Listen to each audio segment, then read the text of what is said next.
জাদু কি এই হাতে না মাথায়? আসলে এটা আমি নিজেও মাঝে মাঝে অবাক হয়ে যাই। তো যাই হোক, নিজের কাছে ভালো লাগে যে আমি সবার কাজগুলো করে দিতে পারি। আর এই যে আজকে 3টা বই, এখানে 3টা বইয়েরই এই যে ভিসা ডেলিভারি নিয়েছে এবং 3টা একই দিনে সেল করেছে, একই সাথে তারা ডেলিভারি নিয়েছে। তো ভিসার আপডেট নিয়ে আবারও ঠিক হাজির হলাম আপনাদের সামনে। আজকে আসলে যে ডেলিভারি নিল সেইগুলো প্লাস হচ্ছে নতুন যে জমা নেওয়ার প্রসেসগুলো সেইগুলো আপডেটগুলো জানিয়ে দিই। সবার আগে জানিয়ে দিই কিছু সুখ সংবাদ, সেটা হচ্ছে যে আগে থেকে তুলনামূলক কিছুটা স্লট বেড়েছে, যার জন্য একটু ভিসা করানোটা আগের থেকে সংখ্যা বেড়েছে।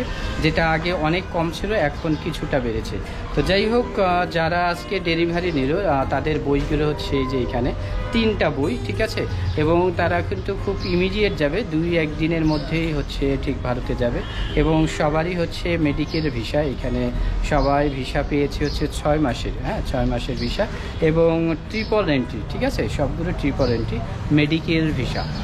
তো জানিয়ে রাখি যে যারা মেডিকেল ভিসার জন্য এখন চেষ্টা করছেন তারা আসলে কি করবেন, কিভাবে কি করবেন সেই প্রসেসটা, সেটা হচ্ছে আপনাকে অবশ্যই মেডিকেলের প্রপার ডকুমেন্টগুলো থাকতে হবে, তাহলেই হচ্ছে আপনি চেষ্টা করতে পারেন। জানিয়ে দিই যে যারা ভিসা পেল মূলত হচ্ছে এই ভাইয়া, ওনার ফ্যামিলি আসলে ওনার বাবা মা এবং উনি 3জন মেম্বার। তো এই ফ্যামিলির হচ্ছে 3টা বই এবং 3টাতেই ভিসা আছে। ভাই একটু এইভাবে ধরবেন, এই যে দেখায়, এই যে জাস্ট ভিসা, এই ভাইয়াও তো যাচ্ছে। ভাইয়ার নাম কি জানো? মোহাম্মদ ফারহান তানভীর। ভাইয়াদের বাড়ি কোথায় জানো? গোবিন্দগঞ্জ, গাইবান্ধা। তো আমি শুরুতেই একটু বলে দিই, আচ্ছা আমাকে পেলেন কিভাবে? আপনি পেয়েছেন না আপনার বাবা পেয়েছে? আপনার বাবা, মানে ওনার বাবা হচ্ছে আমার সাথে কন্ট্যাক্ট করেছে। তো আজকে এই মুহূর্তে ওনার বাবাকে পাচ্ছি না, কারণ যেদিন জমা দিয়ে গিয়েছিল উনি মানে যিনি পেশেন্ট তিনি বেশ অসুস্থ ছিল, বিধায় আমি ওনার সাথে কথা বলা নিয়ে বেশি খুব দ্রুতভাবে ছেড়ে দেওয়ার চেষ্টা করেছি। তো আজকে হচ্ছে এই ভাইয়া ডেলিভারি নিয়েছে এবং ওনার বাবা মা পাসপোর্ট সহ 3জনের। আচ্ছা, আপনার বাবা আমাকে কিভাবে পেয়েছিল? এই অনলাইন থেকে? হ্যাঁ। আগে কি আমাকে চিনতেন?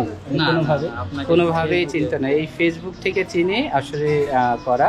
তো গোবিন্দগঞ্জ, গাইবান্ধা, তাই না? এখান থেকে যোগাযোগ করে অনলাইনের মাধ্যমে আমাকে কাজ দেওয়া। তো যাই হোক, এভাবে দিয়েই আপনারা যেমন ঠিক অনলাইনে এখন দেখছেন, উনি বা ওনার বাবাও ঠিক একইভাবে দেখছেন। এবং ওনার বাবা কিন্তু একজন স্কুলের না, কলেজের শিক্ষক, প্রফেসর, ঠিক আছে। ওনার এই যে ছবি দেখতে পাচ্ছেন, ইনি হচ্ছে ওনার বাবা। তো উনি একটা জিনিস আমাকে বলেছিল যে আসলে যিনি পেশেন্ট মানে ওনার আম্মা, তিনি হচ্ছে খুব যাওয়াটা দরকার, দ্রুত দরকার, যতটা সম্ভব দ্রুত করে দেওয়া যায় সেটা বলেছেন। আমি চেষ্টা করেছি।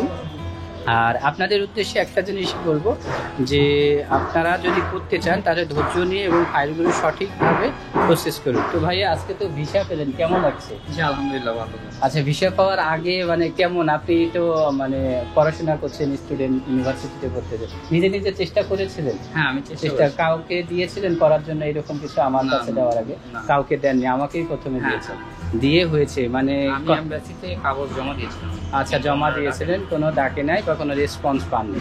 আচ্ছা আচ্ছা, আলটিমেটলি মানে এখন পেজের এবং ভিসা নিয়ে এখন হয়তো 2-1 হয়তো ভারতেও যাচ্ছেন ট্রিটমেন্টের জন্য।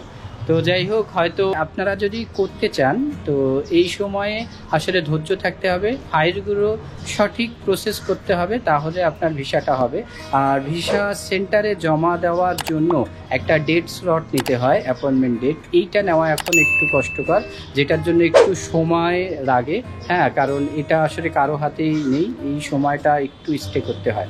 তো এই সময়টার মধ্যে আপনি ডেট স্লট নিয়ে ফাইলটা সঠিক প্রসেস করে আপনাকে জমা দিতে হবে। জমা দিতে পারলেই যে ভিসা হবে বিষয়টা তা না, জমাটা যদি আপনার ফাইলটা সঠিক প্রসেসে থাকে তাহলে ভিসা হওয়ার সম্ভাবনা অনেক বেশি থাকবে, ঠিক আছে। আর যদি ফাইলটা সঠিকভাবে থাকে তাহলে ভিসাটাও দ্রুত হবে। মূলত এটা জমা দিয়েছিল হচ্ছে বৃহস্পতিবার, তাই না? গত বৃহস্পতিবার, আর আজকে বৃহস্পতিবার, ঠিক মোটামুটি গতকালকে ওনারা মেসেজ পেয়েছে। এটা 1 সপ্তাহের মধ্যে ভিসাটা হয়ে গেছে।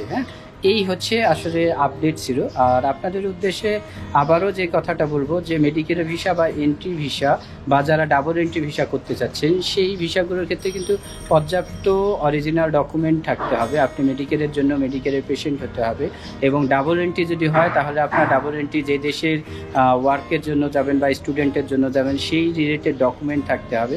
আর এন্ট্রি ভিসা যেটা স্পাউস এন্ট্রি ভিসা হয়, এই ভিসাটা এখন হচ্ছে এইটা আপনার মেডিকেল না সরি বিবাহিতর যে ডকুমেন্টগুলো সেইগুলো থাকতে হবে, সেইগুলো law ministry, foreign ministry attested করাও থাকতে হবে, হাই কমিশনে অ্যাটাস্টেড থাকতে হবে। এই ডকুমেন্টগুলো প্রপার থাকলে আপনি এই ভিসাগুলো এই মুহূর্তে করাতে পারবেন, এবং ধৈর্যও থাকতে হবে। নিজে নিজে করতে পারেন, সেই প্রসেসগুলো আমি আগের ভিডিওগুলোতেও বলে দিয়েছি।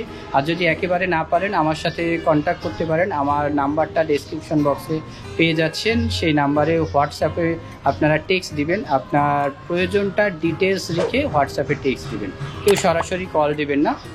তো এই ছিল আসলে আজকের আপডেটটা। সকলে ভালো থাকুন, সুস্থ থাকুন।